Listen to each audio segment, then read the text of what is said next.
थुंग थुंग एक गरीब किसान था। वह दिन भर खेत में मेहनत करता, पर शाम होते ही उसकी सारी थकान अपनी बीवी सुशीला और बेटे चिंटू का चेहरा देखकर दूर हो जाती थी। गांव के सभी बच्चे शाम को मैदान में खेलते थे, पर चिंटू घर के आंगन में अकेला बैठा रहता था, क्योंकि चिंटू जन्म से ही अंधा था। उसने कभी यह दुनिया नहीं देखी थी, पर उसे कभी इस बात का दुख या कमी महसूस नहीं हुई, क्योंकि उसका बाप थुंग थुंग उसे जान से ज्यादा प्यार करता था। थुंग थुंग हर शाम चिंटू को कंधे पर बिठाकर पूरा गांव घुमाता और कहता, तू फिक्र मत कर बेटा, जब तक जिंदा हूँ मैं ही तेरी आंखें हूँ। लेकिन एक दिन गांव में एक जानलेवा बीमारी फैल गई और थुंग थुंग उसकी चपेट में आ गया और उसकी मौत हो गई। लेकिन उसके बेटे को कुछ पता नहीं था, पर उसकी बीवी बुरी तरह टूट चुकी थी, क्योंकि उसे पता था अगर इस अंधे बच्चे को पता चला कि उसके बाप नहीं है तो वह यह दर्द कभी सह नहीं पाएगा। लेकिन एक दिन बेटे ने पूछा, माँ पापा कहाँ है? सुनते ही सुशीला रोते हुए बोली, बेटा तेरे पापा शहर गए हैं तेरी आँखों का इलाज लाने के लिए। लेकिन सुनते ही चिंटू मुस्कुराकर बोला,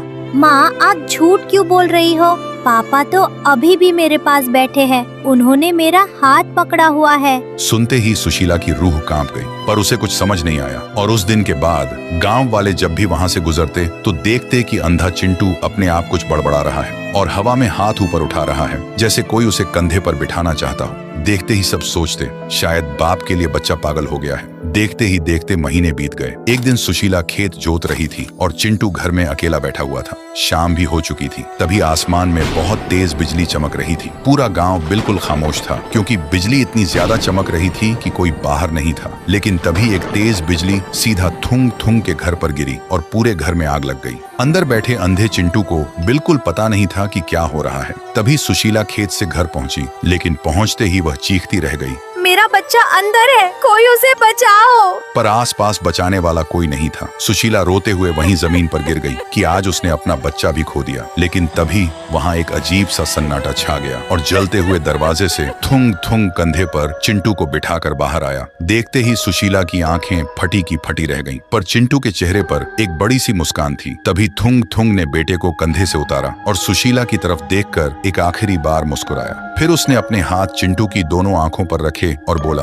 मैंने कहा था ना बेटा, जब तक जिंदा हूँ मैं तेरी आंखें हूँ, और आज अपनी आंखें तुझे देकर जा रहा हूँ। इतना कहते ही थुंग थुंग की रूह धीरे धीरे हवा में बिखरकर हमेशा के लिए गायब हो गई। सुशीला सदमे में थी, लेकिन तभी चिंटू ने अपनी आंखें खोली और इस दुनिया में पहली बार अपनी माँ का चेहरा देखा। देखते ही उसकी आंखों से आंसू बहने लगे। फिर वह मासूमियत से बोला, माँ आपने बोला था ना पापा मेरी आँखों का इलाज लेने गए हैं, देखो वो इलाज ले आए। तो दोस्तों, एक पिता अपनी सांसें हार सकता है, पर अपने बच्चे से किया वादा नहीं। इस सच्चे प्यार के लिए एक लाइक तो बनता है।